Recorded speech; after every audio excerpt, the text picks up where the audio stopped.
All right, all right, all right. So I had some mic issues today, and hopefully we've got things ironed out.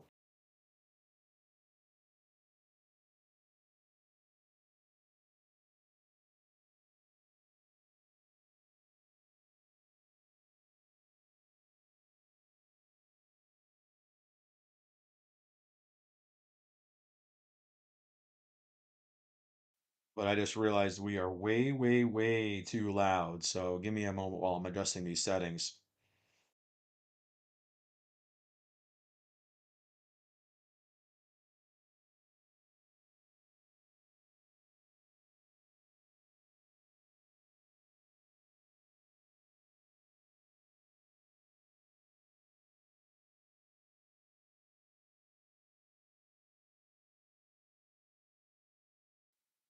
All right, so we're gonna try with this. I apologize for the late start today because for some reason, Windows Update decided to do something funky with my setup and decide that my microphone was a speaker and it just dude, I was ready to throw tables, all kinds of stuff today, man. I was getting frustrated.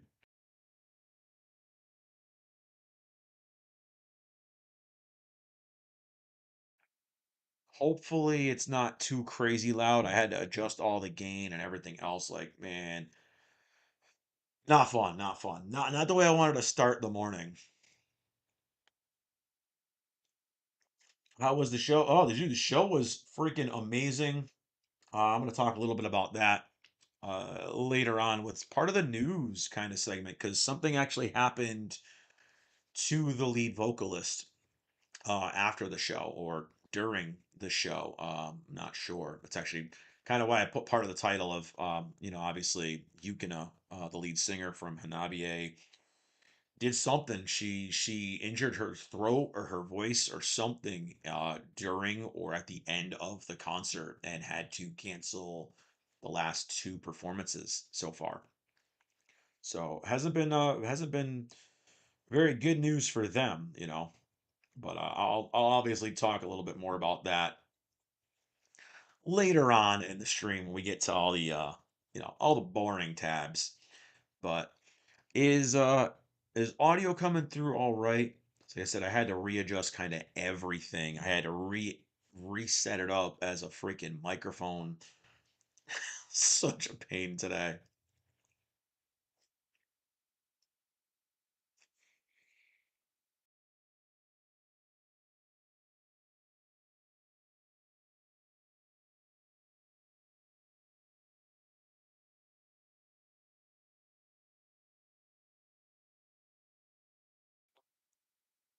All right, so I think we're good then. All right, audio's good and clear. All right, it's not too loud. Is it a little loud? See, I tried to get my settings back to what they were, and man, dude, I don't know what it was. I don't know if there was something with the Meld Studio update and the new Windows update, but dude, something went tits up, and it, that was wild. All of a sudden, I'm trying to get the stream started today, and it's like my mic isn't working, my audio isn't working, my volume when I'm trying to play videos isn't working. So I was like, oh great, this is not what I need right before I go live. But I think I got it. I think I got it. Awesome, awesome. Sounds normal. All right, cool, cool. Yeah, it took a little while. It took a little while because I was trying to get it where I could actually share some videos from the concert, and I had to transfer them from my phone, and then because it was a pain in the butt pulling them up off my phone. So I just got a couple of videos. I'll go over the concert, all that stuff. I'm a little hoarse today, so bear with me. But I only go to one concert because the second one was canceled. Well, one of the bands canceled. So wasn't as crazy of a weekend as I thought it was going to be, but we made up for it, me and the kiddo. So, but yeah, we had a short week this week for content, just because of things. Like I said, I was away for the weekend, so my scheduled uploads did not upload the way I wanted them to, and yeah, so that was an error on my part. So we didn't get prize figure face off this weekend on Friday like I wanted to because I was driving out to Boston on Friday. And apparently I didn't set up the auto post or the auto upload. So yeah, you guys didn't get prize figure face off this week. I apologize. That's on me. So this week I will try to do better. But did have a short week as far as figures went. Did a couple celebration weeks, a couple celebration days, I should say. We had Miku Day and we had Mario Day. So I did some little videos for those, some little montages. We had a one waifu this week, and I brought back, of course, Demon Lord Rimuru for Reincarnated Slime on Reincarnated Thursday. So not as much going on this week, but again, with all the things with the construction going on at my house and the things like that, it's a little shaky right now. So, but I'm glad I'm back. I've got my coffee. Hopefully everyone's got their caffeine too, whether you're up all night or you're just waking up. But obviously, it's Caffeinated Collector. I made it to episode 7, so I've been sticking with it. I'm happy. This has been a learning experience for sure. But we're gonna go ahead and we're gonna first, I think, before I get into the figures, I'm gonna show off some goodies that I got this week, which I kind of slowed down on my purchases, so that's a good thing. Like, go me. But I did manage to get to my Reze collection a little tiny World Coliseum Reze, and I don't know if she's even gonna go in focus. There she is. So I got the little tiny Reze to go in my Reze collection. And I was happy I found this for only like $11. So that was a good get today. Oh, not today, but this past week. And with her, of course, I had to get Toru from My Hero Academia in the Glitter and Glamours line because I love that we're getting all the girls from My Hero in a line that are going to all fit together. So she's going to kind of be in like a seated pose. They are making a clear, like invisible version of her because obviously she's the invisible girl. Spoilers if you guys haven't gotten this far in My Hero, but this is what she actually looks like when she's not invisible. So pretty excited. I kind of wish they would have went with the invisible version first and then gave us the exposed version of her, so to speak. But yeah, I mean, whatever. It is what it is. I'm happy she got a figure that wasn't just a spoof. I think McFarlane might have made one where it was just two posts with hands on it, like the gloves, and that was the whole figure. So it was kind of like a joke, but it was pretty funny, like because she's the invisible girl. And then I did actually pick up a companion piece that I didn't have. So if you guys saw on the haul videos, I actually did get a bunch of Microsoft Darling stuff, and I ended up getting this beautiful Taito Amp Plus Maureen with her natural hair, of course. And then I realized I didn't actually have the first version of this, which was her in her full costume with the wig. So, I had to track it down. And I ended up getting one. I'm so happy. So now I have both versions of Maureen to go together, obviously. And there she is in her full costume. So pretty hyped. These two are going to probably be the closest prize figure face off that I've ever done. So these two are going to face off against each other in an episode, probably coming next week. And it's basically going to boil down to what people prefer, the blondes or the brunettes. So that's kind of going to be what it turns down to. So pretty cool. I'm happy I got both, and I'm happy I actually got her at retail because she's gone up in price too. Drop those down next to me. But yeah, that's it. I got the acquisitions out of the way. That's it. I do well, all right, maybe not. That's it. Shame on me. I do have a box from Japan that came this weekend. But I got a box from Japan, and yeah, we'll do a quick little short on that one, kind of just ripping it open. And then I have a massive Big Bad Toy Store haul that came a couple weeks ago that I still have to go through. So that's gonna get a video too. So lots of stuff coming down, but we will see what happens. Hopefully this week gets a little bit smoother. I do have guys coming in Wednesday to rip out sections of my living room ceiling and wall. So we'll see how that affects the game streams. But yeah, Other than that, we've got a couple things, couple little figures that I highlighted. So we'll get into them today. So for Miku Monday, it was actually pretty convenient because it fell on Miku Day. So I kind of threw together a couple of figures that I thought might look cool together and made a little Miku montage to celebrate, obviously, Miku Day.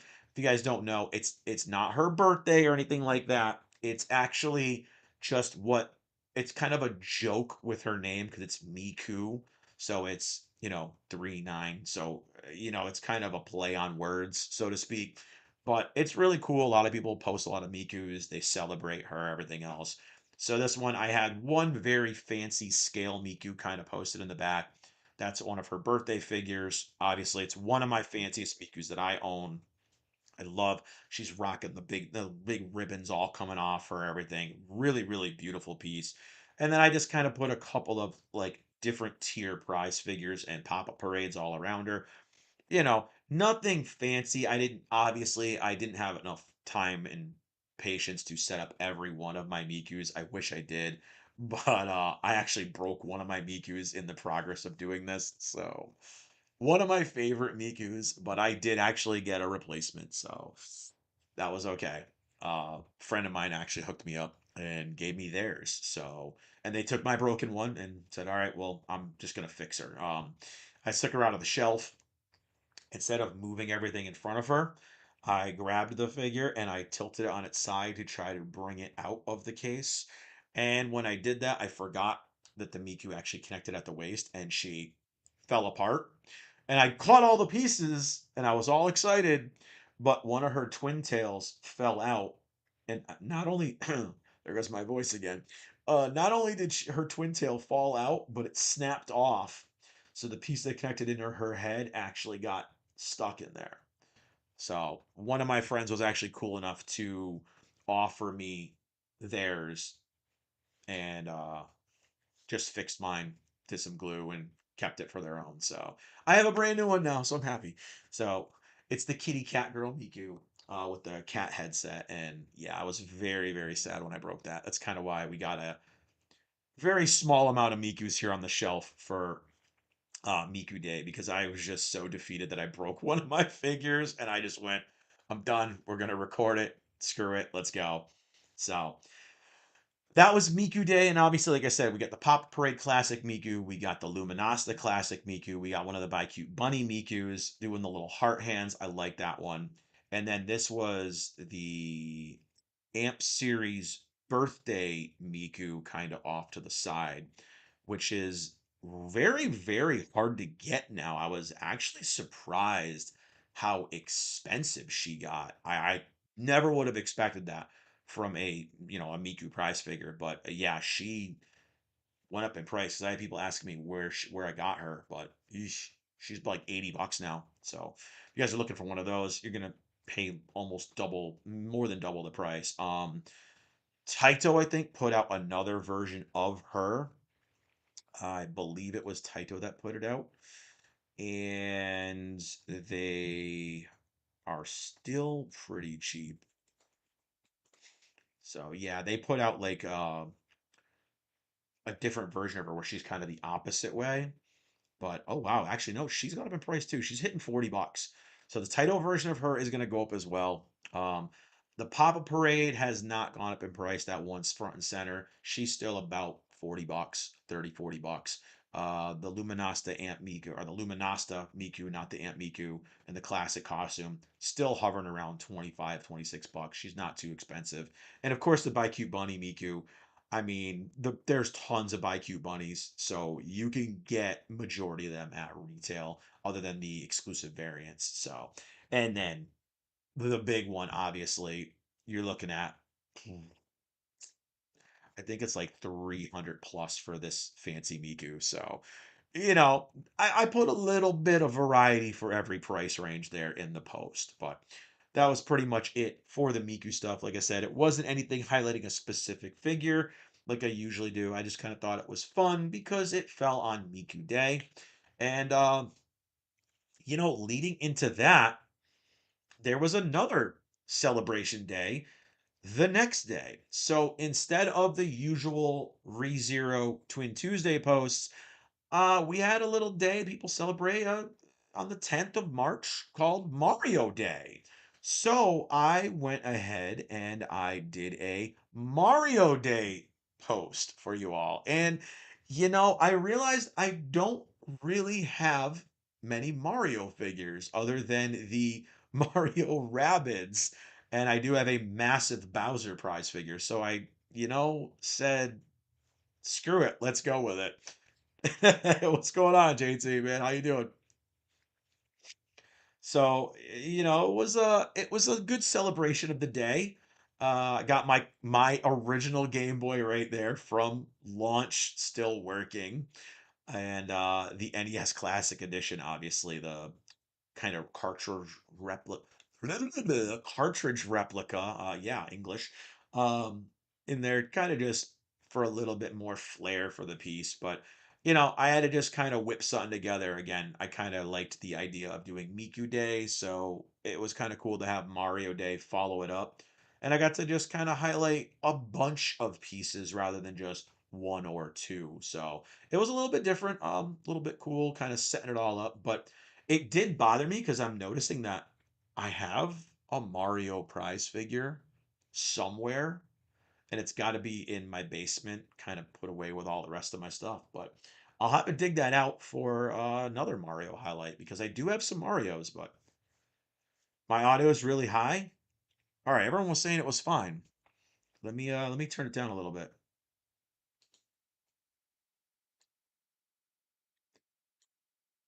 See if that's a little bit better now. So wait, are you saying my audio is low or are you saying it's high?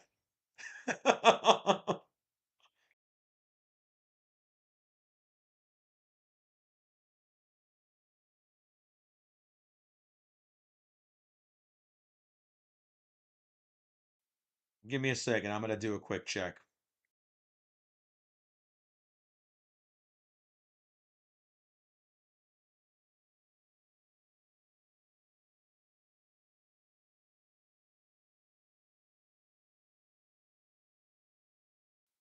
Yeah, it seems fine on my end too. I don't know. I don't know what you're listening to it on, but everything sounds fine over on my end. So I'm not really sure. Uh,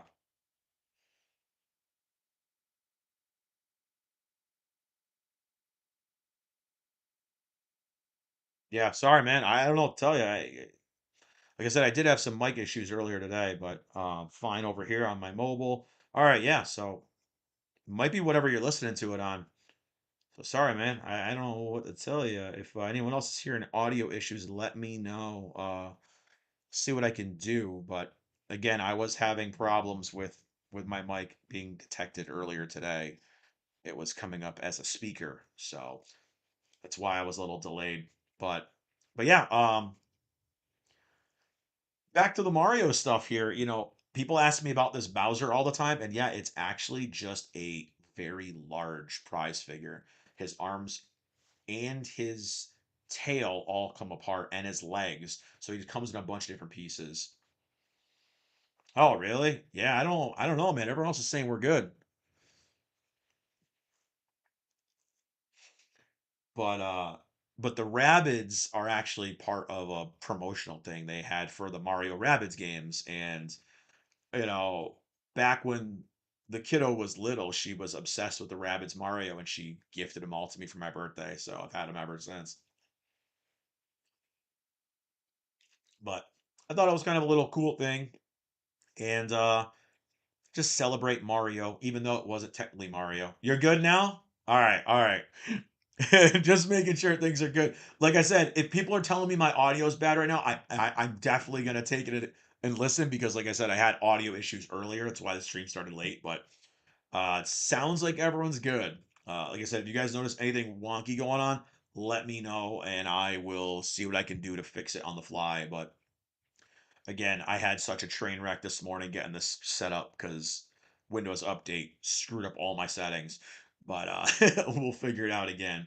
So that was kind of it for the two multi-piece days that I did. So, where I only did 4 days this week, I did have a couple days where we had multiple figures. So, obviously, we had Miku Day, we had Mario Day, and then I had to toss a waifu in.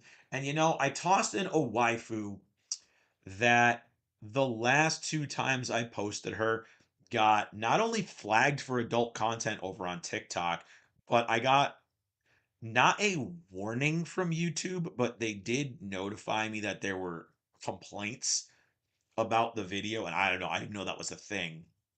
So sure, views got throttled, but I brought her back with a different figure for Waifu Wednesday. Of course, this is another title piece. It's the Corful Ryza from the Atelier games, which, if you guys don't know, this series has been going on for ages. I mean, it goes down to what, PS1, even before that, I think, too. I think Marie was on a Nintendo platform originally, if I recall. But this series has so many games to it, and they're all, for the most part, set up into trilogies or just standalone games. Obviously, Ryza had a trilogy of games, and she's kind of made guest appearances in other games after that, especially the mobile game, which went away. So she's very, very popular with the Gooners for sure. And it's probably due to the big boobs and the thick thighs. So Ryza's pretty stacked. And this figure itself I really like, but the one thing that confused the hell out of me, and I had to do a double take, was she's not holding a staff or a scepter or anything in her hand. But if you look at her hand, there's actually a hole to put something in her hand. So I was very, very, very confused. And I had to look at some other people's like posts of her just to make sure that mine wasn't missing something. So it's very deceptive. I don't know why they opted to make her hand positioned like it was holding something and then just didn't do it. But I think it would have been a cool addition if they had her staff in her other hand and she's kind of pointing out, celebrating whatever, or directing the party to the next destination, whatever it is. But I think she's a really cool piece. It's just very confusing as to why they didn't put a staff in her hand. It's still, even looking at it right now, kind of blows my mind as to why they did it. But I mean, the figure itself, for what Ryza has, obviously I don't want to say she's not really covered, because she actually is covered. She's just like a typical teenage girl. She's in her shorts and a tank top, whatever. But I love the styling of her little beret. She's got kind of toned back on her head. All of her little pouches, her little alchemy pouches, are kind of there strapped to her sides. The tank top's actually sculpted really good. So are all her gloves, her big boots. Everything's done really, really well. She's got her little potion hanging off the side. And they gave her little cute like smile and like the little sharp teeth, all the little accents that she has. So for a like 22, $23 figure, they did a really, really good job with her. And that's the way all of the Taito Corful lines are. They're very, very well made. And, my only worry about this one is that because it's on the 1 foot, you might get some lean over time. But I've been pretty lucky with this line so far, and with these prize figures in general. Damn, my chair is creaking like crazy right now. I apologize if you guys hear that, but um, I really do like this. And fortunately for me, this one actually didn't get an adult content flag on TikTok. It just went through. Whereas the one that I posted with her on the barrel, she's kind of posted on the barrel, kind of leaning on the barrel. That one got flagged, and they would not remove the flag. And she only got like a dozen views on YouTube, so it obviously got a little bit of flagging as well. But if you guys haven't played these games, the Ryza series is actually a pretty good place to start, because they're more. Actually, I should say it depends on how you like the combat. So the Ryza games, changed the combat style from the previous iterations where they were just strictly turn-based combat. And the Ryza games are still turn-based combat, but you focus on one character and your other characters kind of go in there with their AI, and the computer controls them for the most part, like their basic actions, but you can actually hit the triggers and give them directions as well. So it makes it a little bit more real time, kind of thrown in with the active turn based, but making it so you don't stop combat, right? So the previous iterations, you stopped every turn. It was a typical turn-based combat game. And with Ryza, it brought a different tone to the combat, made it a little bit more dynamic, a little bit, snappier. But I do prefer the way the older games in the series ran their combat. So that's just my opinion. But if you are looking for some very fun, very addictive games for the RPGs, look into all the Atelier games. They are really, really fun. They've got your alchemy loop, they've got your RPG loop, you've got all your colorful worlds, your characters, material gathering, all kinds of stuff like that. And Ryza is definitely a good jumping off point, not only because she has a complete trilogy that is available on the current platforms, but it is the most modern one, I want to say. Meaning it's also a little bit easier than the others. I have not played the last two games that have come after. I have them on order, but uh, Ryza is definitely a very, I want to say, very lovable character. She's a little ditzy, but she definitely has that lovable kind of vibe to her, and like that you want to protect her kind of vibe. So, and she also has a very good supporting cast of characters in the games. But if you have played the games, definitely look into these if you're looking for some cheap Rise of collectibles, because there are some really, really expensive ones. And if you're new to the series, new to the games, definitely look into getting these. I think you can get the entire trilogy for under like $60 now. So definitely worth it. You're going to get a good 100 plus hours of gameplay out of those games if you kind of go and you deep dive into them, go into the side quest, learn about all your characters. It's a really good time. I enjoy them, and they are I guess guilty pleasure of mine. Like I don't usually skip one. So highly recommend it, and I highly recommend the Corful figure. So that was kind of it for that little tangent. I know I went a little off on Ryza because I do really like Ryza.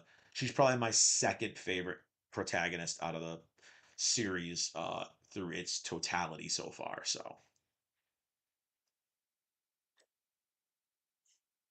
whew, I got to keep some coffee in me because my voice is still a little off. But yeah, we're gonna keep powering through it. Oh, I just spit coffee everywhere. So I finished off the week early this week, and I brought in the Demon Lord himself in a very different look than I usually do. So, for context, yes, this figure is a dude. He's a slime, but he's a dude that reincarnated as slime, and he might not look very dude-like in this figure. This is one of my more odd Rimurus, and this, of course, is the Angel Rimuru. And it's an Ichiban show. It's an Ichiban Kuji Rimuru. I got this from one of my local game stores that I like to go to that always sells figures, and I bought him with a duo, obviously, with the companion piece, which was the Rock or the Devil Rimuru, as I like to call him, the Rock and Roll Rimuru. And this is got a companion piece to him. He's a definitely a more feminine take on Rimuru, of course. And as you've seen in the series, the girls in the show do like to dress him up like a girl, put him in weird little maid outfits and stuff like that. I don't know if it's a humiliation ritual with him or it's just because he doesn't care and he's just like, dress me up, go ahead, girls. But this Rimuru is definitely one of my more obscure Rimurus as far as how my collection's geared because I don't typically go for the girly looking ones. I know they have a cheerleader Rimuru. God, what else do they have? I think they have a maid outfit Rimuru, and they even have a quarter scale bunny Rimuru. So, you know, it's one of those ones that I'm like, yeah, I don't think I need all those in my collection because I Rimuru is my demon lord. He's my boy, you know. So this one is the only thing is it looks really cool. It is a really nice piece. It's just so jarring when you look closer. I've had people come into my house and be like, "Oh, who's that? Who's that? Which girl? Which girl's that?" I'm like, "That's not a girl. It's Rimuru." You know, like, "Oh." You know, once they get a closer look, they're like, "Oh, wait, that's who that is." You know, so it's definitely one of those ones that's a it's kind of it's a trap moment, you know. But Rimuru can shapeshift. He is a slime, so you know, that's the beauty about his character, I guess, is that he can turn into whatever he wants. If you've seen the anime or the read the manga, obviously when he first takes human form, he morphs himself into a boy's body, he morphs himself into a girl as Shizu, who he actually, you know, takes over her body. And when he looks at himself naked as Shizu, he gets very uncomfortable because she had just died and he reverts back to a male form, you know. So there is some depth to it. He's not like perving out or gooning out on people. So, you know, it's not the typical kind of isekai thing. It's definitely a different parallel to something like Jobless Reincarnation, where our main protagonist is just a degenerate pervert, you know, doing it on everybody, just being degenerate all the way. Um, I do have some other ones to review. I still have a bunch of slime Coochie figures to review.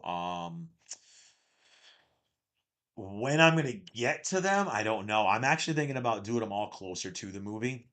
So I've kind of held off on a few of them because I know the movie's coming out. But uh, but yeah, this Rimuru is definitely one of the more odd ones in my collection for sure. Like I said, he the thing is that he looks really, really awesome. It is a really, really great piece. But it's one that it's a little questionable for like what I collect because I'm just like, I don't know if that really fits with the rest of my Rimmerus. All my other Rimmerus are him looking badass, him with his sword out, him with a a samurai outfit on, bringing out a katana. You know, like this one's kind of different as far as the rest of my collection goes. But you know what? It adds variety, it adds something to the collection, and if you're looking for a very different take on Rimuru or just a feminine take on Rimuru in general, this is definitely one to look out for. I think he still hovers around retail price, I think. I think you could probably get him. I'm trying to look up right now. You can get him for about yeah, he's gonna go a little bit more. So he's gonna go. You're looking at a little over $100 if you want to get him. I mean, his retail was like 80, so it's not too bad. But there is a an alternate version of him, which is actually pretty cool, and I wish I did get it. I kind of skipped out on it, but I will share it real quick. This is actually the alt version. It's the last prize version of the Rimuru. And this one does look a little bit more badass. Obviously, he's in the black on black kind of look, and it's pretty cool. So I like it. I like it, and I do regret not getting it when I could have. But I got the metal Rimuru, like the demon Rimuru, so I kind of skipped out on it and said I only need one. But all in all, a really, really cool Rimuru that's going to add a little bit of something to your collection, whether it's for those of you who are looking for the more feminine Rimurus, obviously there are quite a few. Like I said, we've got the free and quarter scale bunny Rimuru. We've got the cheerleader Rimuru. That's a Kuchi figure. We've got the ones of him in the maid outfits and the dresses. I think there's like a spring dress one that he's got with. I think he's a figure set with Shion, I think. But I don't remember. It might be one that's coming out. But yeah, he has quite a few different variations. And again, that's my only girly one, feminine one that I have in my collection. But all in all, it's a really cool figure still. So I don't regret it, but I do regret not getting the Dark Angel version of him over the classic Angel. But cool figure, and that's kind of it for the figures this week. Like I said, it was a slow week for me, but it was because I had such a busy weekend going on, and my automatic uploads just. Ooh, that's my chair. That is not me. Okay, that is my chair squeaking. It's not me. It's definitely my chair creaking. Sounds very bad. But again, I had a really crazy weekend going on this weekend, so I didn't get my posts the way they needed to go. I tried to automate them, and it didn't happen. So Figure Friday didn't happen, and I didn't realize it didn't happen until I realized I had very low uh, activity going on. Because usually when a thing goes live, I'll get some activity notifications. I got nothing, and I was just so busy over the weekend. Once I looked this morning, I was like, "Oh my God, Figure Friday never posted. Oh man, Prize Figure Face Off never posted." I was like, "Damn, no wonder why I wasn't getting any engagement stuff." I was like, "Crap." So I will re-upload those or reschedule those for this week. So we'll have Prize Figure Face Off this week, and we will have obviously Figure Friday this week. So pretty much it for all the nonsense. But like I said, I got a couple of good things. Couple of good things. Nothing crazy. And normally, like I said, I always give kind of my favorite. And there wasn't much to pick from this week. So again, we had Miku Monday was a huge variety of figures, obviously, for Miku Day. I'll let it go through all these ladies really quick and let you take another gander at them before we move on. And then, of course, the next day was Mario Day. So we had to do a little Super Mario theme goodness. Of course, with the Game Boy, with the Rabid figures, with the NES Classic Edition cartridge replica, and the Big Bad Bowser.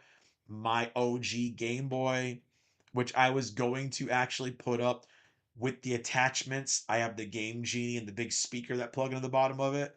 And I was like, do I really want this huge monstrosity on here? You know what? There ain't enough room. So I took all the pieces off of them and called it a day. But again, the Rabbids figures, even though those games did not sell crazy amounts, the Rabbid figures are really good, and I actually really like the Rabbid Mario games. They're like tactics games. They're pretty fun. So definitely a different take, different style for Mario, and it's a shame they didn't do as well. But I think if they wouldn't have done it with Rabbids, and they would have just been like Mario Tactics, it probably would have done a lot better than it did as a Rabbids game. But just my opinion. The figures still look really really cool, and if you can get them, you can definitely pick them up on the cheap, probably for $20 or less. And they're polystone, so they're solid pieces. So if you're into it, looking for a different Mario for your collections, definitely look for some Rabbids because they're pretty freaking cool. And then, of course, Waifu Wednesday, we just talked about. We went with the title core full Ryza. And I mean, what else can you say about Ryza? I mean, she's the thickest alchemist out of the series, man. I don't know what to say. She's got a fan club. She's got a Gooner fan club, and they love her. So that's why you see so many bikini figures of her and scantily clad figures of her, and a lot of garage kits that are pretty degenerate of her. And it's just because the way Rise is built. She just built different than most other protagonists in those games. But very, very cool piece. Just weird that she's missing a staff because she needs one. And then, of course, we ended the week with the Angel Rimuru, the It's a Trap Rimuru, the yes, there is some junk under that skirt Rimuru. And yeah, it's a very, very cool piece. He's part of one of the Kuji lines. And while I like his companion piece, which is the Rock God Demon Rimuru, this one fits against him very, very nicely. So those were all the figures. And now what I usually do is I give my favorite for the week. And it's hard to pick a favorite because there was too many multiple days. But if I had to pick, obviously, a favorite out of the higher end pieces, it's gonna be the birthday Miku from Miku Monday, obviously, which is gonna be the big fancy one in the back. That one right there with the bow on her. That's gonna be my high end pick of the week, 1000%. She's freaking gorgeous. One of the prettiest Mikus I've seen, one of the prettiest Mikus I own, and I still absolutely love her. She is definitely fragile. So if you do look for one, be very careful. Double, triple, and quadruple check that thing because it is a fragile one. So just be forewarned, and especially when you're putting it together. And then as far as the lower end stuff, you know, the prize figure stuff and everything else, it's kind of going to be a tie for me between the Bunny Miku and the Bowser. And honestly, just because of how freaking big he is, I think I got to give my pick for the low end stuff to the big ass Bowser. That thing retailed for 30 bucks at retail. And that thing is massive. He's completely hollow. So he's super light, but that thing is really, really cool. And I get asked about it every time people see it. Some people at first glance think it's the Lego set, but it's not. He's a little bit smaller than Lego, but it's such a cool piece, and the fact that it's just a hollow Bowser is pretty impressive. Like he's hollow, he's super lightweight, he's easy to put together, he's easy to take apart, and it looks freaking awesome. Now I just remember where my Mario companion piece is for it, but those are going to be my picks for the week. Now, obviously, it's a little bit different this week because I had so many multiple figure days. But I don't know, like anyone else have a favorite? I don't really know. If you have a favorite, you watch this in the VOD afterwards, let me know. Let me know if there's other ones that you want to see. And what do you got? Bunny Miku, of course. Of course, because Bunny Girl Miku is best Miku. Uh, but yeah, if you guys, I'm looking for a themed week because I still have to do a themed week for this week or this month, and I'm debating on just doing a Bunny Girl week and just completely throttling the channel for an entire week. But we'll see. If you guys have any ideas for themes, let me know either in the comments on the VOD or here during the stream because I always try to do at least one themed figure week per month. Like I know last week we had the big uptick in views because I did a Hatsune Miku week. And whenever I do a Miku week, they get views. So Miku is kind of my linchpin for the channel. If I'm having low views, I just hey, let's do a Hatsune Miku week. And it kind of brings everything back up. So but that was it for the figure side of things. We didn't have a lot of figures to cover.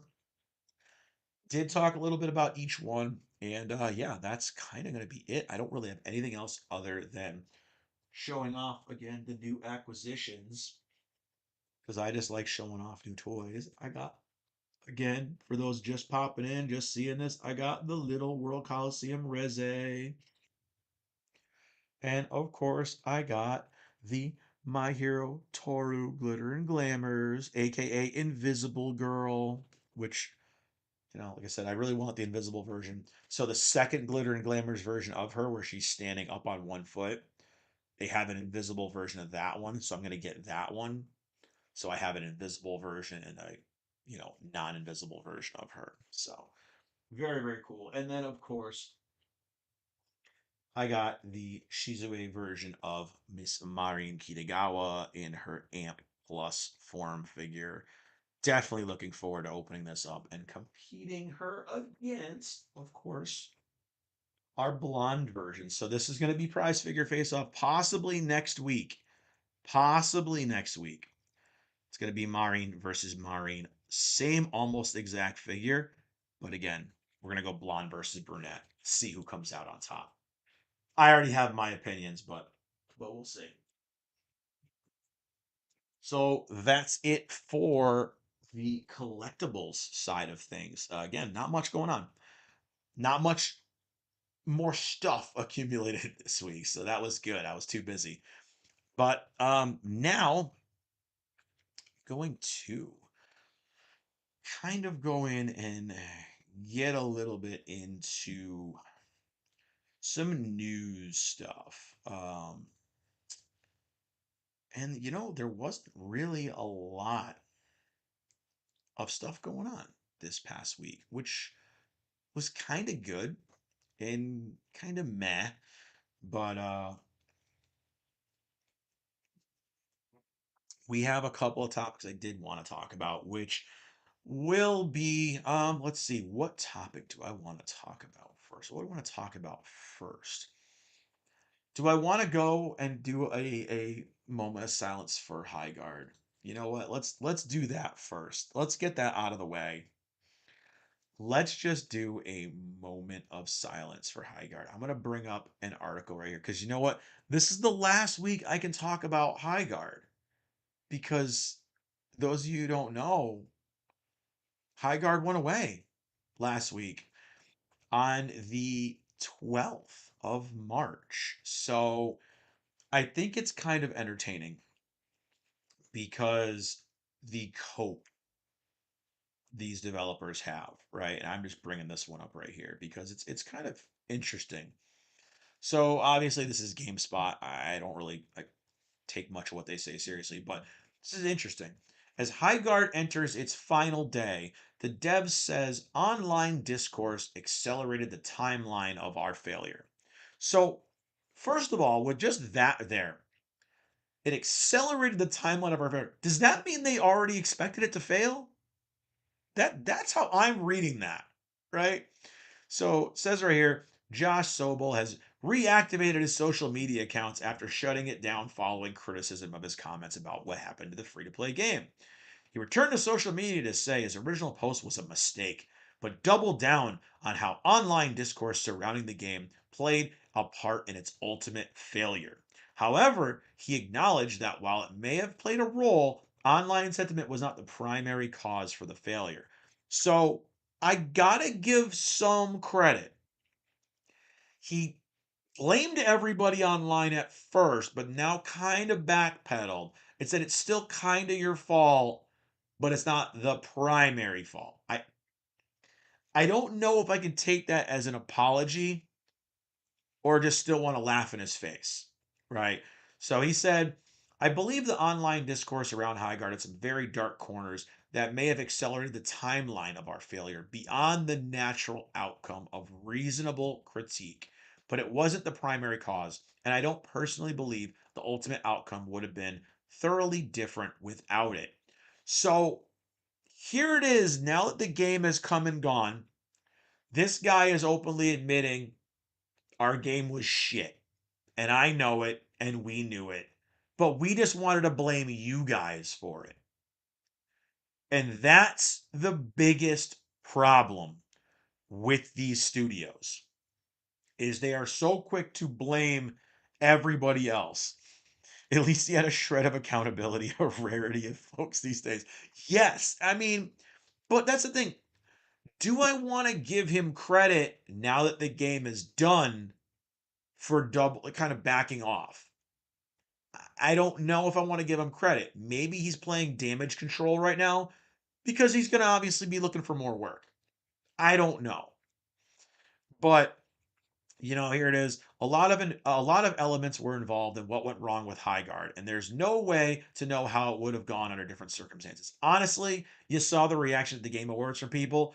People knew your game was going to be trash. People were trashing the game online. People were up in arms over everything about how generic that game looked, and people were trolling Jeff Keighley about it.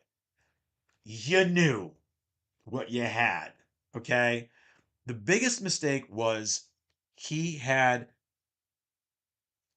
not he, but I should say Jeff Keighley, escalated things to more of a train wreck because he advertised on the Game Awards, right? He says, I was stressed, devastated, angry, and running on 2 hours of sleep. Oh, poor you. I do that every day. It was not wise to take my pain to the internet in that volatile state. I stand by the intent behind much of what I said, but I phrased it poorly and some of my anger was misdirected. So he was one of the lead tech artists and designers. All products are at the whims of the customers, and the customers put absurd amounts of efforts into slandering Highguard, and it worked. We deserved the bare minimum of not having our downfall be gleefully manifested. Honestly, no. You put out a garbage product, you deserve every ounce of criticism you get. I'm sorry. So he's taking accountability, but he's not. And that's where I don't like it. He's taking accountability, but he's still circling it around to, well, yeah, the game would have failed anyways, but you guys made it worse. No. You made a garbage game, and without the announcement of the Game Award, guess what? Nobody probably would have played it anyways.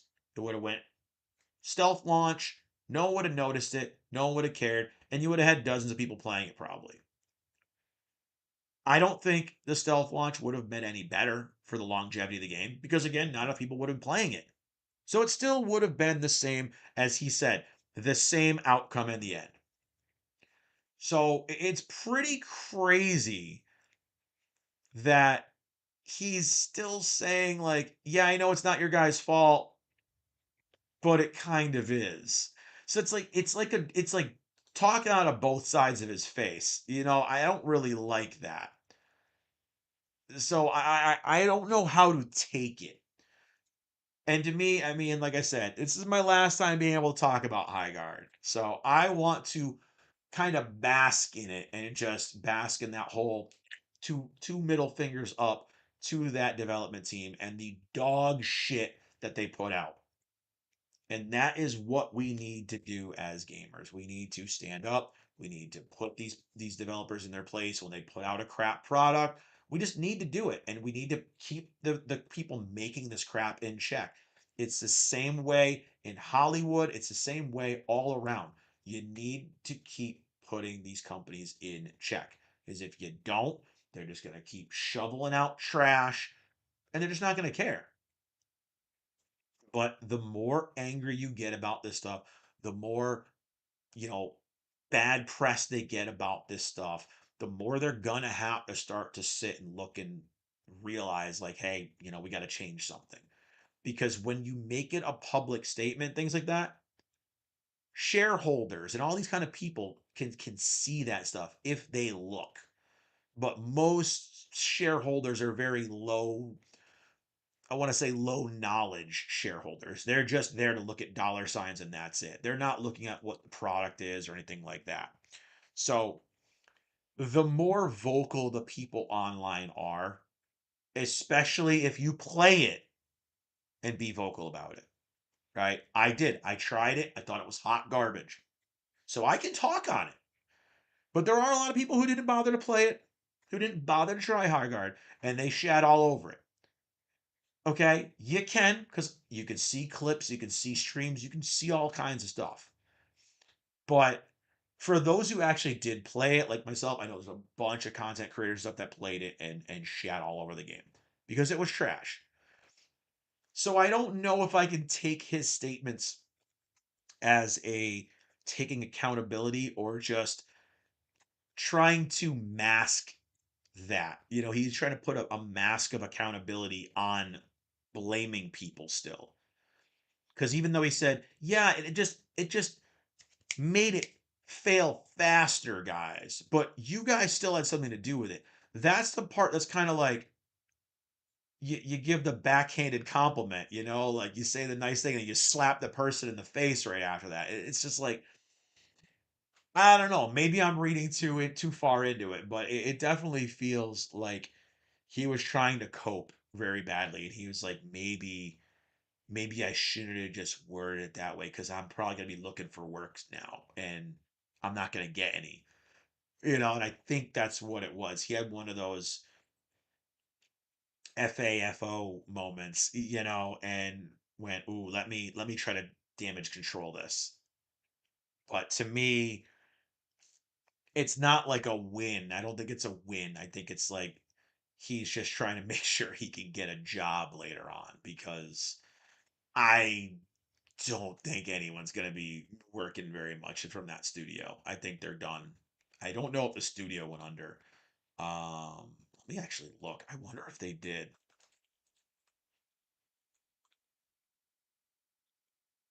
I know they fired a whole bunch of their people. Yes, it did. Actually, no, they did. Okay. So no, they definitely did. I did not know that. So it says right here.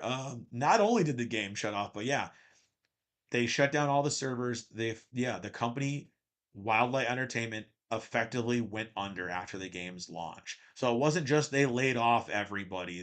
The studio actually went tits up, and Tencent pulled all funding. So yeah, I mean, good. Good for you. Like I said, I am of that kind of thing. I'm of that mindset where if you're creating crap products, then guess what? You shouldn't have a business. I'm sorry. I not even sorry. Like I said, I'm the same way with Hollywood. If you're putting out a bunch of garbage, I don't feel sorry for if your studio closes. I feel sorry for the people that work for you, you know. But to an extent, the people up top, I don't feel bad at you at all. Those people making those decisions, get rid of them, get them the hell out. Don't have them have a job again. I don't care. I say the same thing in my own workplace, at my other job, at my real job, at my full time job. I look and I go, this person's constantly screwing off. Get them out. Get rid of them. Show them the door. Don't ever let them come back. That's how it should be. If you're not performing, if you're not doing your job, you're not putting out a product people want, get rid of you. That's how it used to be in the day, back in the day. That's how it used to be in old Hollywood. You put out a stinker, you ain't making any more movies. Now you put out stinkers, you get a bigger budget. So it's wild, but I love to see that at least in this case, at least Tencent held them accountable and said, "Hey, we're done, guys. You ain't getting no more money." So, you know, I hate as much as I hate to give them props. Props to Tencent for pulling the rug out from under them and just going, "Guys, you're done. Shut it down. You're done." So, bravo. They did something right. So, that is the final discussion of Highguard ever. So it made for a good couple streams of mockery. So moment of silence for Highguard.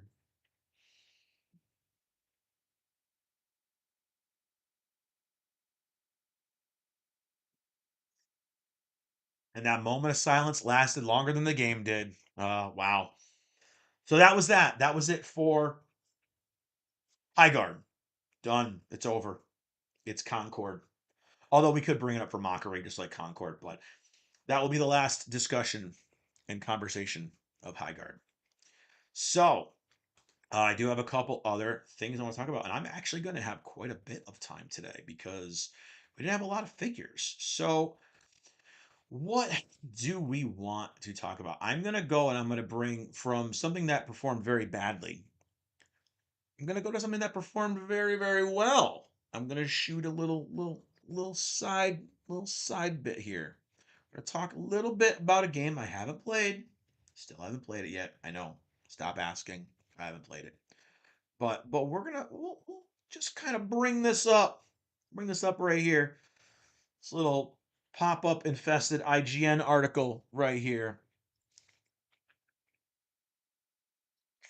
Oh, we'll talk about marathon in a second, but I figured I'd go to a happy I go to a happy story before I go into more garbage, right? So, on a happier note, again, something I haven't played, Resident Evil Requiem, aka Resident Evil 9. Now the series' fastest selling game ever.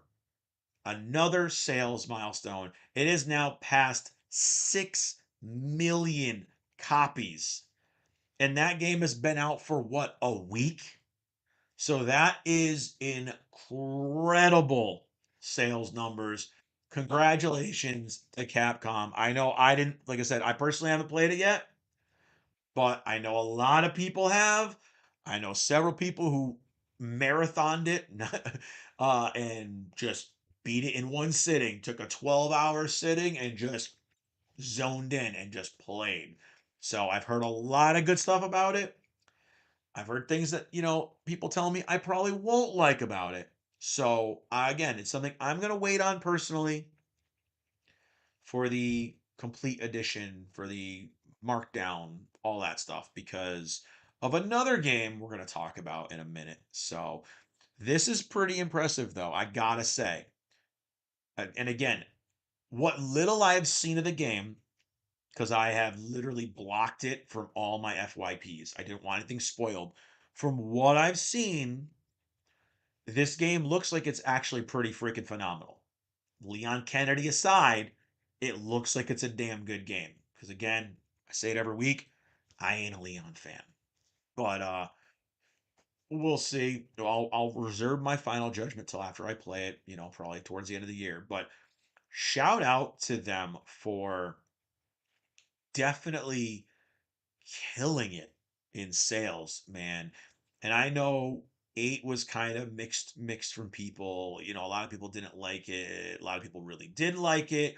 So it was something that could have gone either way, but I think them bringing Leon back, because there are a lot of Leon stands out there, and the ladies love Leon. So I think those two factors really did help, and the fact that they actually put put in the work. I mean, from what I can see, they put in the damn work with the game. And so shout out to Capcom for just killing it in sales, man. Over 6 million copies in a week. So damn, man, like round of applause for them. Like going from something not lasting a month to something like this. I mean, that is just amazing. Like so happy to see it. Like I'm happy to see games that have the effort put into them succeeding, and that is what we need to keep going. It kind of makes me want to buy a copy of the game right now just because I do want to support it, because again, it's you made something good. But I know there's another game I'm getting in a couple days and I'm not gonna have time for it. So we'll we'll check in since somebody mentioned somebody mentioned another possible stinker, but it's actually doing a lot better than I thought. We'll sneak Marathon in there, and we'll just bring up its numbers real quick. But honestly, Marathon's doing a lot better than I thought. I mean, it's not the best numbers, but I'm surprised that 28,000 players are playing right now. So what little time I had in it, again, I wasn't impressed. But apparently there are some people still playing. Its 24-hour peak is 62,000. It close to its 88,000 all time. So I mean, some people are still playing it. So I think Marathon's going to end up lasting a little bit longer. It's gonna hold on. It's gonna hold on longer than Highguard. It's gonna last a little bit longer than Concord. And I think because it's Bungie, um, it might have a little bit more staying power. We'll see. But yeah, that's our check in on Marathon. It's not on life support yet. It's not on life support yet. So good job, I guess, Bungie. Good job. Maybe, I guess. I mean, whatever. I mean, I guess smartest kid on the short bus. Yeah, I don't know, take it however you want, but they definitely got to do something to bump up those numbers because I don't think that's even close to like their other game, which is obviously Destiny. Actually, no, it's smoking Destiny right now, so that's a good thing, I guess. Destiny only has 5,900 players on with a 10,000 peak in the past 24. So Destiny is probably going to go before. I don't know. Maybe Destiny's going to go before Marathon. What do you think? I don't know. That's a tough one. Just looking at those numbers, I'm like, oof. Destiny's doing really bad right now. It's kind of circling the drain. So we'll see. Maybe Destiny's the next one to go. Maybe they'll put all their resources into Marathon. I don't know, but it's definitely doing better than I thought. I was not expecting that. So we shall see where it goes. But in the other, as far as gaming stuff, there's not much other than the game that I am extremely hyped about, which, of course, I'm going to have to go to IGN again just because it's easy to navigate this site. But I want to talk a little bit about this, and I've kind of been deep diving into it myself. This game is flooding my For You pages on every platform because I need to know if this is going to be what I want it to be. And of course, we're talking about Crimson Desert.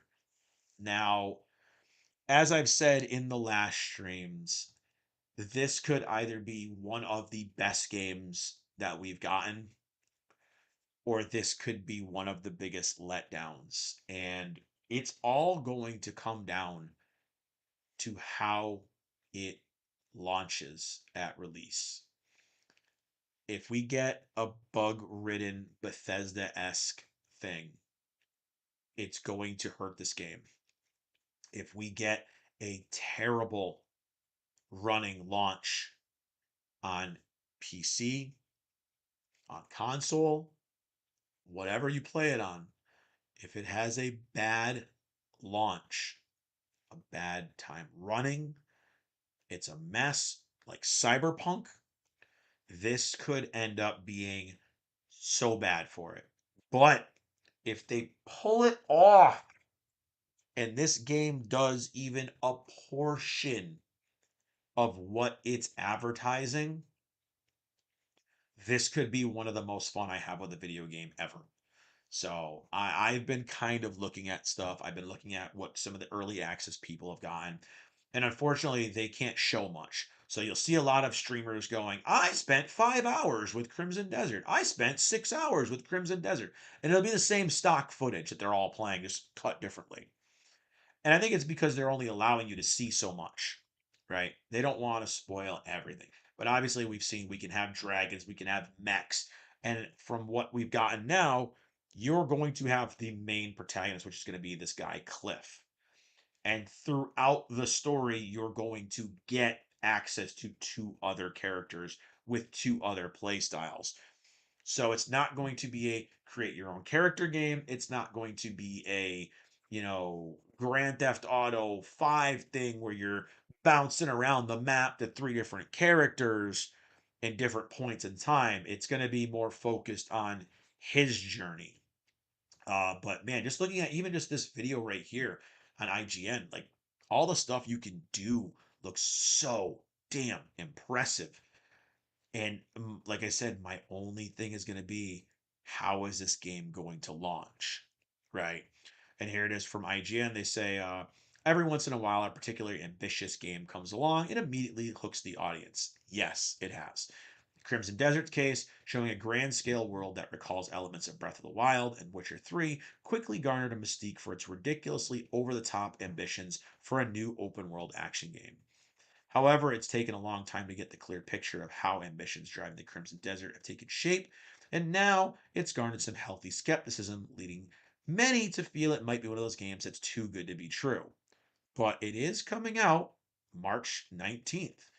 I've got some hands on playtime with their large-scale single-player action game. After diving into the opening hours of this grand-scale sword and sorcery adventure, I got to see just how detailed and vast the world of Crimson Desert is in real time, and what sorts of oddball quests and brutal combat come the protagonist Cliff's adventures across Pywell.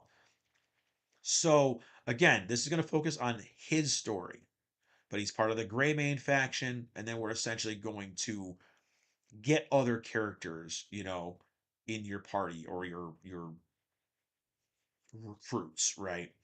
So it looks like it's going to be just a whole civil war story. There's going to be a malevolent force threatening the balance of the world. So your typical sword and sorcery kind of thing, right? So this is the key that I was wondering about, because they did make a online game, Black Desert Online, which I played very, very little. It was super ambitious and super impressive, and graphically it was incredible. But here's the key: even without knowing the lore of Black Desert, Crimson Desert keeps connections light aside from similar setting and occasional references. So that I like. So this was originally planned as a prequel to the MMO, but now it's going to be a standalone set in the same universe.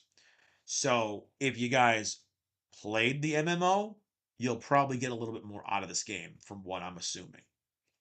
But all in all, I mean, this game is looking so impressive, and again, so ambitious. And that's okay. They mentioned it here. I was gonna say one of the big games this game does remind me of is Dragon's Dogma. And IGN, I give them credit. They actually mentioned it. I hear Breath of the Wild and Witcher. I've not seen anyone mention Dragon's Dogma yet, so shout out. They actually mentioned Dragon's Dogma. They probably heard someone else say it. But that's what this reminds me of. It reminds me of this blend of just all these games that I really had fun with. I mean, other than Breath of the Wild, I thought that was boring. Um, but it just looks like everything I would want in this kind of game. And it says right here, there's a surprising focus on navigating the populated areas with care and attention. I spent a lot of time just wandering in back alleys and interacting with people going about their day, finding new shops and recipes, uncovering optional activities that do a good job of making the world feel bustling and lived in. Those are the kind of things I like to hear. And I'll do a little spoiler because it's in here. Some of my favorite moments from the opening hours came from seeing what sorts of side quests the town folks would pull me into. In one instance, I encountered a man who fell from his roof and needed help with cleaning his chimney. And that's exactly what I ended up doing for the side quest. I climbed the roof, positioned myself on the chimney, and used an acquired broom to clear out the gunk to help the husband save the house. So it just sounds like there's a bunch of just miscellaneous stuff. We've got bases. They've got back alley rock paper scissors with ruffians. Quests for abducted sheep to cheer up a child. So there's a whole lot of quests just in the opening hours from what they're saying. So it does sound like a game that I'm going to really, really just have a blast with. And again, the only thing that could stop it is the game launching terribly. Listen, depends on the launch, dude. I literally, you took the words right out of my mouth, man. That is going to be the only issue I can see that's going to hurt this game. And it's my biggest concern, because I want this game to be everything, right? I want it to do all the things. And it doesn't even have to do them all perfectly. It just has to do them well. If it does all these things that it's advertising with Crimson Desert, and it just does every little thing well, nothing exceptional or above and beyond, but it has all this stuff in it and it does everything well, I think I will be happy. And that is my biggest thing, is if this again has a Bethesda-ish launch or a Cyberpunk-ish launch, I'm gonna be done. And it's gonna pull me out of it and it's going to do just what it did with Cyberpunk, and I'll probably never go back to it. So I guess we're going to have to wait and see in 3 days what happens with Crimson Desert. So I'm curious about Crimson Desert. I don't know if you all are, but I know I sure as heck am. I'm excited for it and I'm nervous for it at the same time. And I don't know how I'm supposed to feel yet. So we will I guess we'll have to see and we'll have to just wait and see what happens. But all in all, that's kind of it for Crimson Desert and my feelings on that game because again, it could be one of the best games and it could be one of the biggest train wrecks. So we will see in 3 days. But that's it for that one. So we got our gaming combos, we got our figure combos. There isn't a whole lot left to that I wanted to go over. I do know, I mean, I can say something about it because I haven't watched it yet, but I do know that One Piece has come out with season 2 of the live action Netflix. And from what I'm seeing, a lot of people, let's see if we can look this up.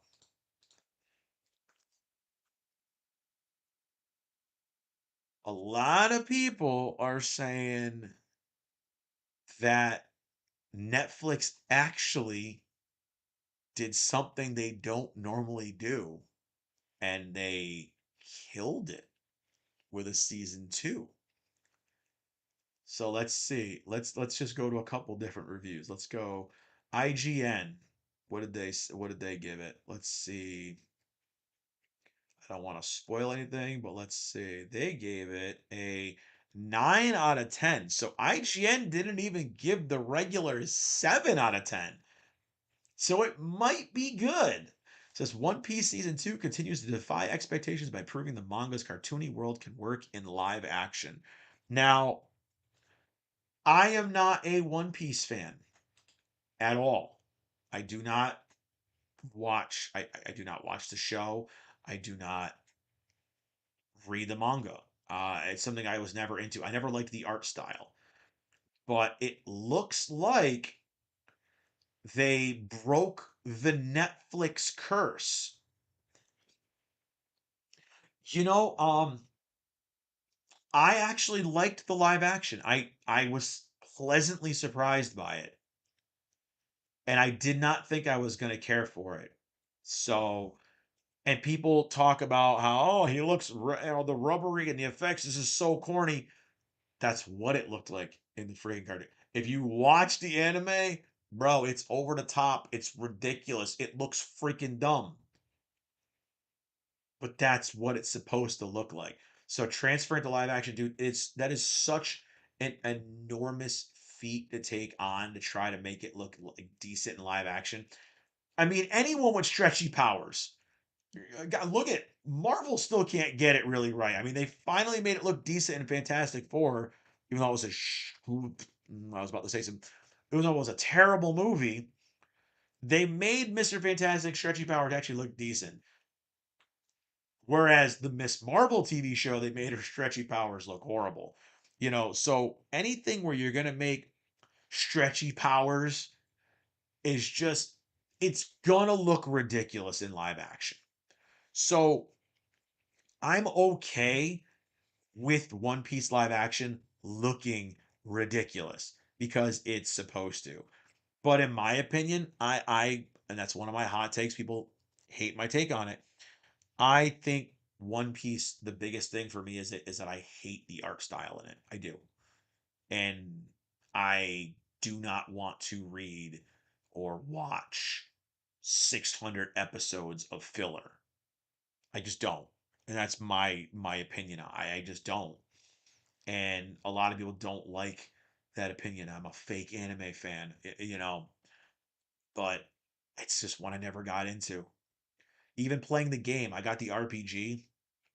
It's fun, but I'm just like, bro, the characters are just they look like ass. I hate the character designs. I really do. And I know it's the style, it's the exaggerated art style, and it definitely is its own style. It's very unique. I just I never got into it, man. And I watch a lot of like very different series, but I could never get into One Piece. And I Dragon Ball's the same way, dude. I never liked Dragon Ball. I just didn't like the design. I don't know. I just something about it. Just couldn't do it. But it looks like Netflix has broken its season 2 curse. And that's pretty I don't want to say impressive because I really don't like to praise Netflix very often, but dude, I gotta watch it. I really do. But that means I gotta get Netflix, and I really don't want to get Netflix. So might have to sail with Captain Jack for a little while and watch it there. But I don't know. I figured we'd change over in a little something because yeah, I got some time today. But I'm trying to figure out how to get some stuff to share that I want to share because I do want to talk about one thing for a little bit, obviously, because of the weekend that I had. I'm just trying to see if things will pull up properly. But I'm gonna just pull this up because man, uh this weekend, obviously, you guys know the kiddo and I, we went to a concert. We went out to Boston. We were supposed to go out to a concert in New York as well, but things kind of didn't go the way I wanted to. And yeah, it kind of fell a little bit, but here is, let's see, I'm trying to close off some of this stuff here before I share my screen. But we're gonna go ahead and we're gonna talk a little bit about this. So this weekend, of course, the kiddo and I went to see one of my bands that I absolutely adore the hell out of, and of course that is Hanabie. They are a Japanese, what they call Harajuku core band, and it's basically super cutesy, kawaii metal, right? So here's us right here. There's me and the kiddo. We got to go. We went to the VIP. We met the girls again 2 years in a row. I freaking adore these girls. They are the sweetest freaking girls. And we went and we got to do the VIP. We got to meet them. We stayed right up at the front of the stage. I mean, it was awesome. We had such a good time. And one of the cool things was that when we were at the merch booth, there was actually a gotcha machine, and you were able to pull for some things like stickers and stuff like that, right? One of the cool things that we did was at the end of the show, I let her do another pull. I was like, well, yeah, I got some extra money. You want to spend it and we'll kind of do some stuff. She actually pulled one of the rare things out of their merch booth gotcha, which was a ball. When she opened it up, it said lucky winner. And we looked and we are like, well, what is that? Gave it to the merch booth girl, and she was like, oh, you guys get an autographed Polaroid. The girls took Polaroids at the beginning of the night and they all put their signatures on them. So as you can see here, we actually got Yukina, the lead singer. We got her a Polaroid of her, and she signed it right here. And it is at the venue right there. It's actually an insta-click Polaroid. It's a real Polaroid, not just a print. So it was very, very cool that we got that. So we were very excited. I know she lost her damn mind. She was so excited. And that I'm leading into it with this because we got sad news, right? On the 14th or the 13th, we went out there obviously to Boston. Friday the 13th to see the girls, and they played with two other really awesome bands, Necrogoblicon and excuse me, I'm gonna sneeze for a minute.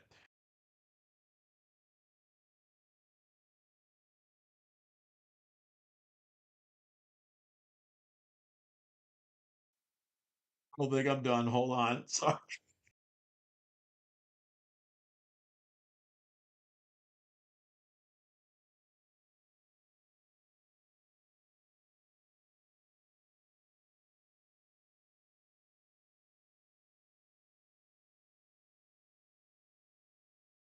Okay. I think I'm done now. Sorry. So yeah, they toured with Necrogoblicon and Enterprise Earth. Two bands I had never seen before. And man, those they killed it. So something I want to bring up here, and this is actually just from Hanabie's Twitter, and it was very, very sad to see. So we were gonna go to this concert as well. We were gonna go to their concert in New York as well at Brooklyn Bowl, but I didn't get tickets in time. So they sold out. And we had the sad news that right here, Hanabie, regarding our tonight's show at Brooklyn Bowl, March 14th, Yukina has been complaining of issues with her throat. We tried until the very last minute, and they had to cancel their appearance last minute. That really sucked. I'm glad that I didn't pay the scalper prices for tickets to go to that show. Um, and that just it really sucks for those girls. And then last night, right here, Hanabie North American tour regarding tonight's show at the Fillmore Silver Springs. Yukina's throat condition. She's still recuperating. We've decided to err on the side of caution and cancel our show. We're really sorry. So these girls were probably devastated, right? And they put on such a good show. They are an absolute incredible band. And you hate to see something like that happen, especially on nights 2 and 3 of the start of your tour. But shout out to the guys in Necrocob. Shout out to the guys, and I'm just gonna say shout out to the guys in I'm gonna sneeze again, sorry.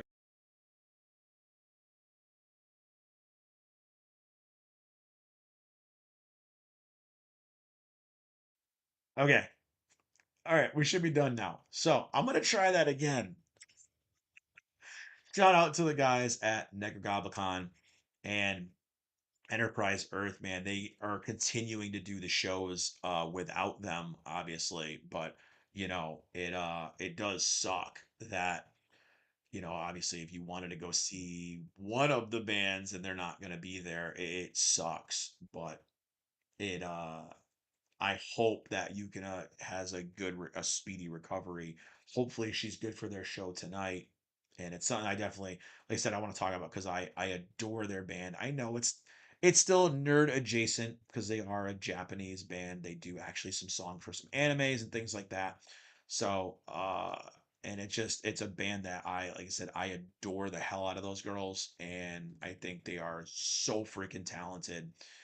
And I'm gonna actually pull up if I can. We're gonna try to see if I can pull up a couple of my videos from the show here. We're gonna try and see if it works, but I'm not sure if it's going to, and I don't know if it's gonna be super loud, but we're gonna try it anyways and see what happens. So this is for reference. This is my daughter in the front row, right? My 12-year-old in the front row. And we were at the concert.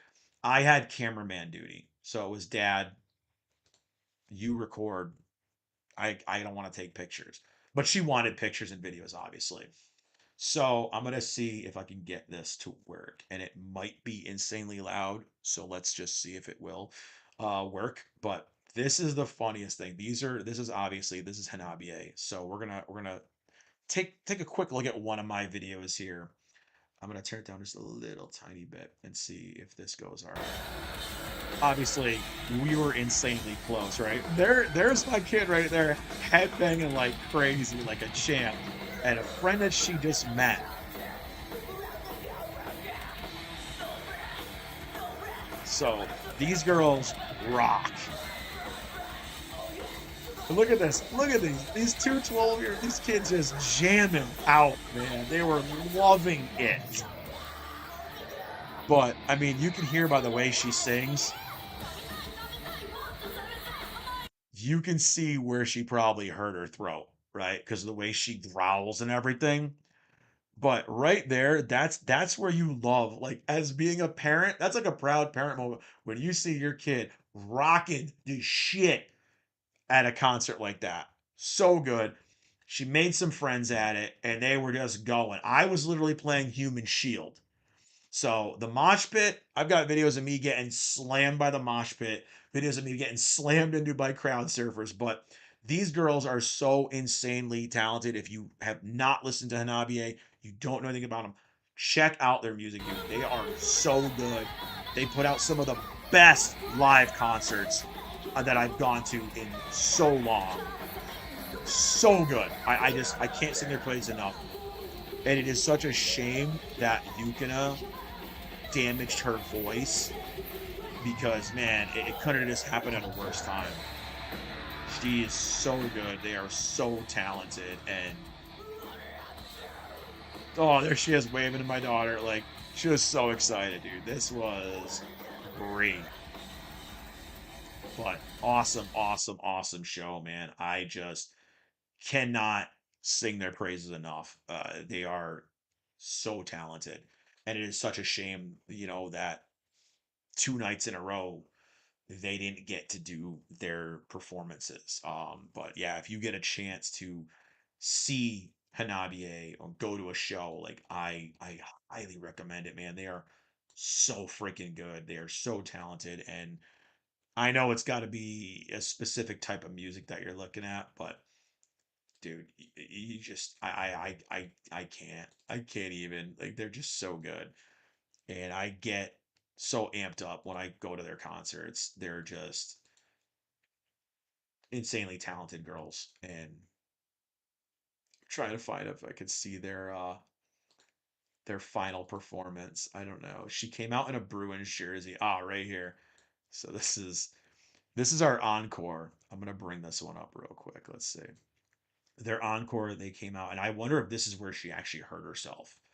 And she messed up her voice because she did, again, she injured her voice and her throat, but she came out in Boston, changed into a Bruins jersey, and just started rocking out, right?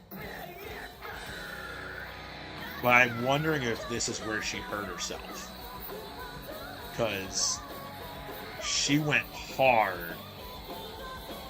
But shout out to her for rocking out, getting the Bruins jersey on, repping Boston. That was kind of cool. I've never seen her do an encore before, so it was very, very cool.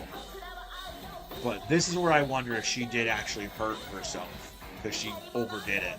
But these girls are amazing. I hope she gets a speedy recovery, man, because Yukina is such an amazing front woman, an amazing vocalist. But I do think this is where she might have overdid it and hurt herself. But super amazing band. I hope she does get a good recovery and gets to continue on the tour because this was such a damn good show Friday night, and anybody who could see them just should. And again, my daughter had such a good time at it. Like, she freaking adores those girls. Anytime we can go see them live, she needs to go see them. So that was kind of just a little kind of off thing. I know my stream might get, I don't know. I got to see if I get hit for copyright on that. I'm not sure if I'm gonna, but I had to play them, see everything going. I think we're good. Stream's still going all right. I think we're going all right. We're still good. I wanted to make sure I didn't get hit for anything on that, but yeah, all in all, man, shout out to the ladies at Hanabie. Hopefully, again, Yukina is doing better and she has a speedy recovery because, dude, they're such a good band, and I hope more people get to see them, not unlike, the success of Baby Metal, because I think they could be one of those insanely huge groups that definitely makes it big, and I really want them to. So, but very, very cool. So, Very awesome show. And again, if you get a chance to see Hanabie, I highly, highly recommend it. But that is all I really wanted to talk about today. So this is actually a shorter stream than we've usually had because I didn't have much queued up for the content because we didn't have much content last week and there wasn't a whole lot of topics going on. So I've got a couple quick anime recommendations. Before I go, shout out to a little show I started watching. I mean, aside from My Hero Vigilantes, we've been watching that, catching up on that. My daughter got me hooked on another series called Playing Death Games to Put Food on the Table. And yeah, if you guys haven't heard about this series, it is a manga, visual novel, light novel series, but it's also a anime now. It's called Shiba Yugi, and dude, it is such a good series. Um, it's basically like I'm trying to feel. I guess you could say,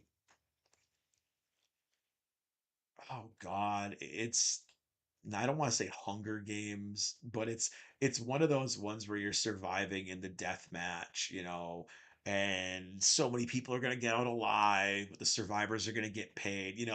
It's one of those kind of tropey things, but it's very, very cool so far. I'm really enjoying it.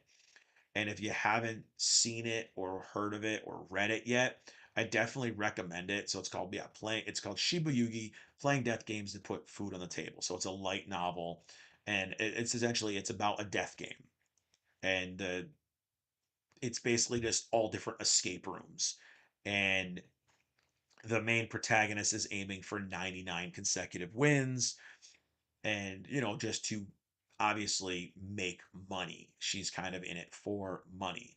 So it's got all kinds of stuff. It's set up in like a big mansion, and it's mostly, from what I've seen so far, a bunch of girls, and they have some pretty brutal deaths so far. So I've only watched the first two episodes.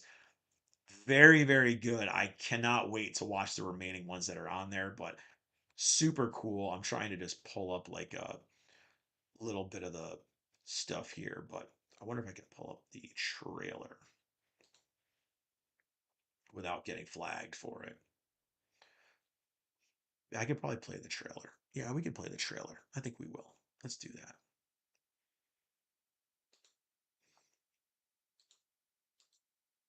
I'll play it and I'll pause it and react to it.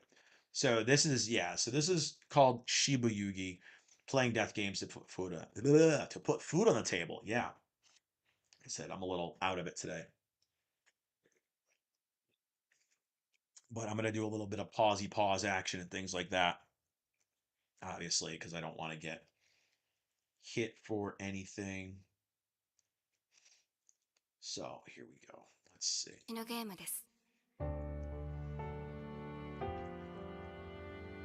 So this is going to basically be game one. And it's in Japanese right now, so I don't think it's going to really get hit. It's the Japanese trailer. So basically, they're all dressed up like maids for the game. And it has a very interesting art style, right? And all the characters are very cool looking, but of course, it's a death game, so characters are going to die. But they all kind of have their own backstories and things like that. But I like when the camera zooms out in it. It kind of goes almost like a watercolor look. And then when it's zoomed in on the characters, it has a very detailed look. I love the art style to it.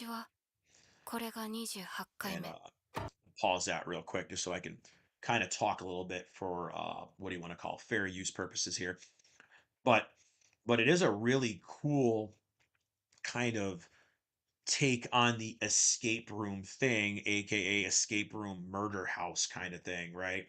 So you've got all these different things that are going to go through. You've got obviously different traps and things like that, and puzzles the girls have to figure out. So it's a very, very cool series. I'm glad my daughter got me into it. So it's just something I want to shout out because it's such a cool show, and I'm already intrigued 2 episodes in as to what is going to happen. And again, the art style is gorgeous. And I do love the way they play with kind of the watercolor look on these zoomed out areas. But yeah, this is obviously for the light novel series and things like that. But obviously, this is a newer anime series. It hasn't been out, so I think it's only 6 issues. But like right here, or 6 episodes, right here, how they did this with just like when they zoom out from the girls and it has a watercolor look to it, like the faces are fleshed out. It really looks neat. And at first I thought I was having buffering issues when we were watching it on Crunchyroll, but I realized no, this is actually just it's the style of the animation. And as you look when they zoom in on the girls, they're really distinct and look really, really cool. And it's got a gorgeous art style to it. So I love the way they kind of play with the different art mediums. I think it's beautiful. And it actually has like a cool, like fun story to it. I mean, not fun story. Obviously, this is, it's called Ghost House, but as you see right here, where it zooms out to show the girls kind of going through the different like puzzle rooms, everything looks very watercolor.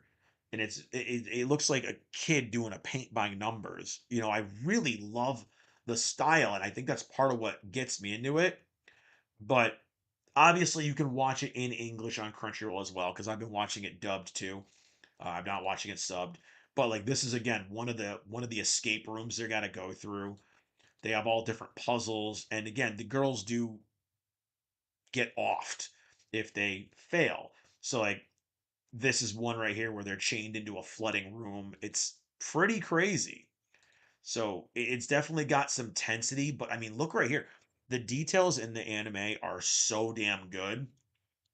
And it is a really cool take from the way it goes from these highly detailed close-ups of the girls to the zoomed out kind of watercolor looks. I really like it.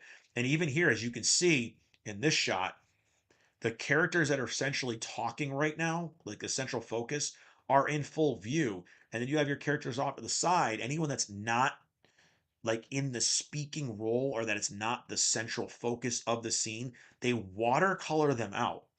And I really, really like that. I think it's such a cool thing. But I mean, obviously, such a different take from her sitting here with her face washed out to over here with a zoomed in look at her face. Very distinct, different looks. And it's just such a beautiful, beautiful looking series. I really like it. I think I'm going to be pretty hooked on it. And I definitely want to finish the series off. I think there's only six episodes out now, maybe seven. There might be more. I don't know, but the first episode is actually like an hour long, so it is a very very cool show. I know I had some extra time, so I threw out an anime recommendation for you guys right there, um, and that's kind of it for topics today. So I kind of came out ahead, but again, this week we had, I'm going to go over things before. We had, of course, Miku Day on 3/9. Interesting way to draw. Yeah, I think well, I gotta get on Miku Day for a minute, but yeah, I think Kyle's an interesting way to draw attention to the viewer, easy way to misdirect, prompting second view. Yes. I do like the way the art style is, and actually the English voice actors are done really, really well. So it's not a hard watch in a dub. They're done very, very well. And I already ordered a couple of figures of our main protagonist. I won't spoil who it is, which one of the characters lives or dies. I won't spoil that, but one of our surviving characters already has some figures coming out for her. So I pre-ordered a couple, but very, very cool series. If you're into kind of like the, I don't want to say horror, but I guess it's horror adjacent because it's escape room and people do die. They do get gruesome deaths. and it's more of, I guess, suspense horror, I guess you'd call it, right? Because it's more of putting them all in these very tense situations, at these high intensity situations, and they're all gonna live or die. So yeah, Shiba Yugi playing death games and put food on the table. Highly, highly recommend it. It is an anime pick that I've got for the week because it's something I just started watching and I am freaking in love with it now. I cannot wait to see where it goes. Like when I end stream, I'm probably gonna watch another episode. So very, very cool. I definitely recommend it. But that's kind of everything I wanted to cover today. So obviously, at the end of these, I give another rundown. So like I said, Miku Monday, we had Miku Day for 3-9. Of course, highlighted several different Mikus from our Luminasta basic Miku, our Papa Parade original Miku, our birthday Miku. We had our other birthday giant good smile Miku in the back there. And of course, the Baiku Bunny Heart Hands Miku as well. And then, of course, we went to Mario Day on the 10th and had the very odd pairings of the Mario Rabbids figures with the gigantic, super large, super light Bowser prize figure, of course, accompanied by my original Game Boy and my NES World Championship replica from the collector edition of the game. So these are really cool if you're into the Mario Rabbids games because they're very good quality pieces and they're polystone. So very, very cool. You can get them on the cheap.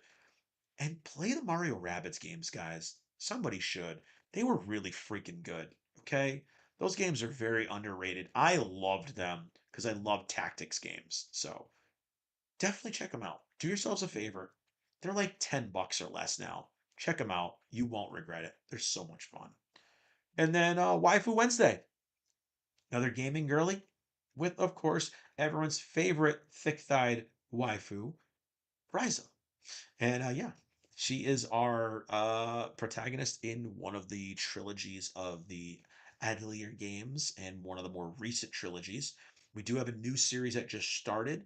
I think there's one game out for it so far, and then there's a standalone game that have come out. So if you're looking for some really addictive gameplay loops, very fun, lighthearted RPGs, all the Atelier games are very, very fun. They've got great likable characters, and yeah, Ryza is just the most popular one because she's got big boobs and she's got thick thighs. So that's all the Gooners love her. But yeah, that was our waifu for Wednesday. And then of course, we ended the week on a Thursday, which is odd, with the very confusing Lord Rimuru in his angel getup here.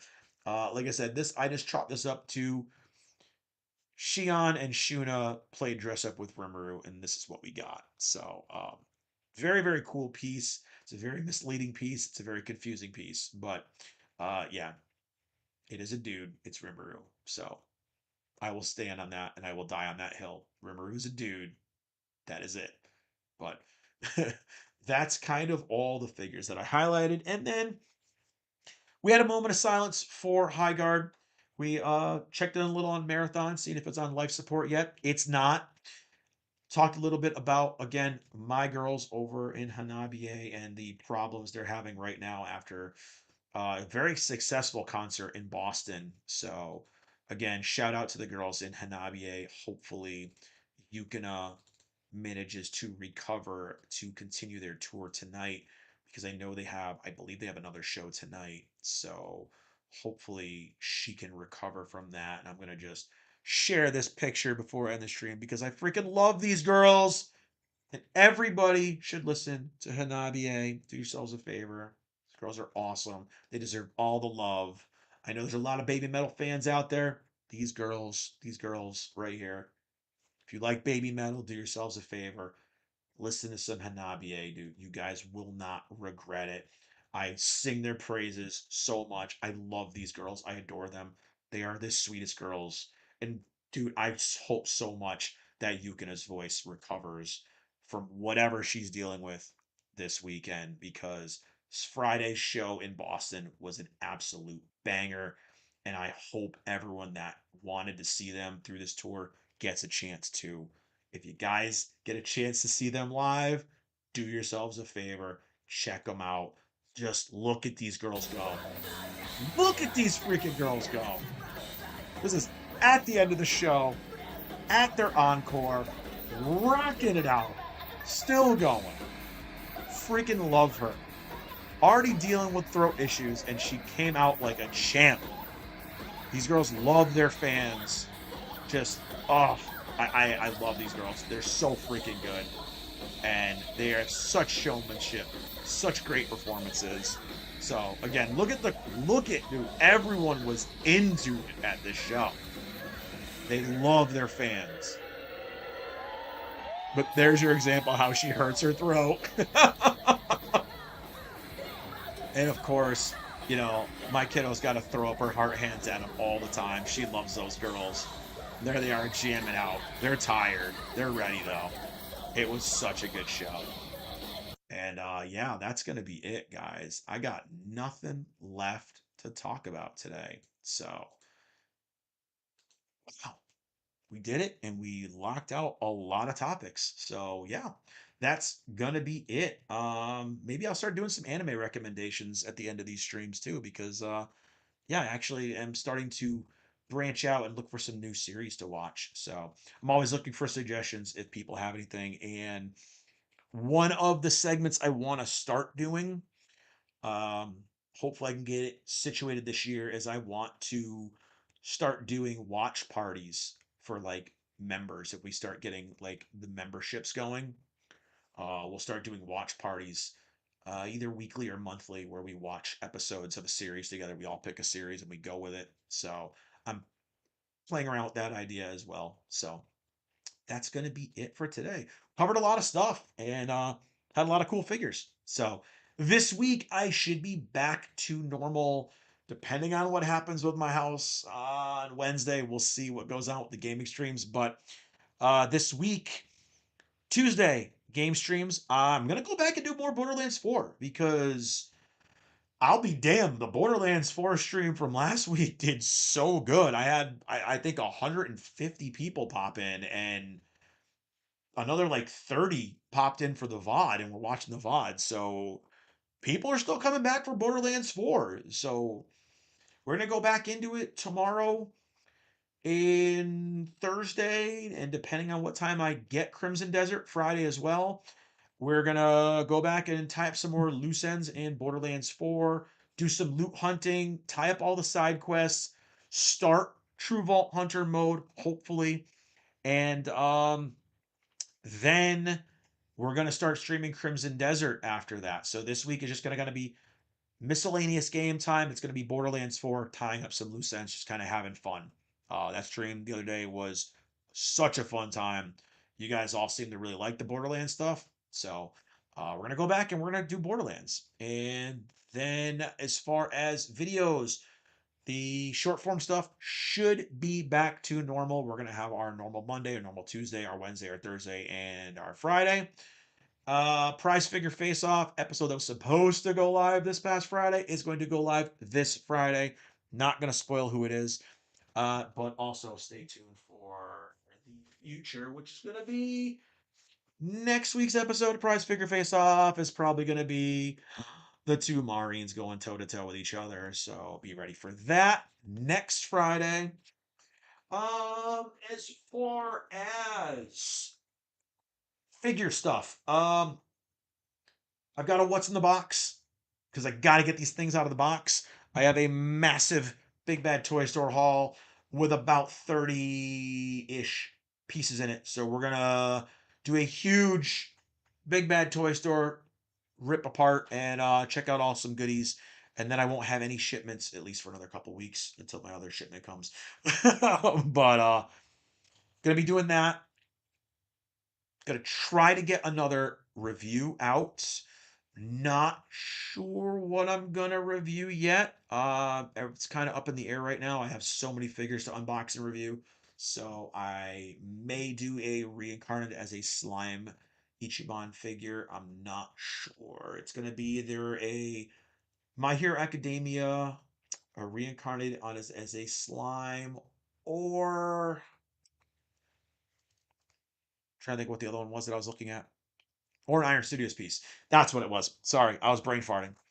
But yeah, because I gotta catch up on some of the older Iron Studios pieces that I have not yet opened. But that is the plan for this week. And again, my living room where I stream gaming from is going to be getting holes torn out of the walls and ceiling on Wednesday. So depending on how that goes, uh, how complicated it makes things, we'll figure it out. But I might be streaming from a different room temporarily for the gaming streams at least. I might have to just plug the PlayStation into my computer and stream this way for a little while. I don't know, but we'll figure it out. We'll make it work, and that is going to be it. So it's all the figure updates, all the topics I want to talk about, all the page updates for what to expect hopefully this week. Again, I'm going to give out prayers for my girl Yukina in Hanabie. Hopefully she gets better soon and the band can continue on with their tour because man, that makes me sad. Hopefully, because I was planning on going to Philadelphia and seeing them next weekend. So we'll see. We'll see. I might not be doing that, but that is gonna be it for today. So thanks to everyone who comes in and lurks. Thank you guys that come in and chat. Thanks to everyone who comes in and watches these VODs afterwards, because they've been doing better than I thought afterwards. So hopefully you guys are enjoying these streams. If you guys have any thoughts or suggestions or ideas to help kind of elevate this up to what y'all really want out of a stream, drop me the ideas, drop me the suggestions. I'm all ears. Like I said, we're trying to evolve this into something that's gonna hopefully take off into just something we can have a lot more fun with. But that's gonna be it for today. As always, guys, if you had a good time in the stream today, make sure you click the like button, subscribe button, the share button. Follow on all the social medias, the typical spiels. And yeah, just come in, hang out, talk nerdy, come in and look at some cool collectibles and just have fun. That's what I like to do. Hopefully you guys are having the same kind of day. And yeah, enjoy the rest of your day. I'm out. I need a refill of coffee. So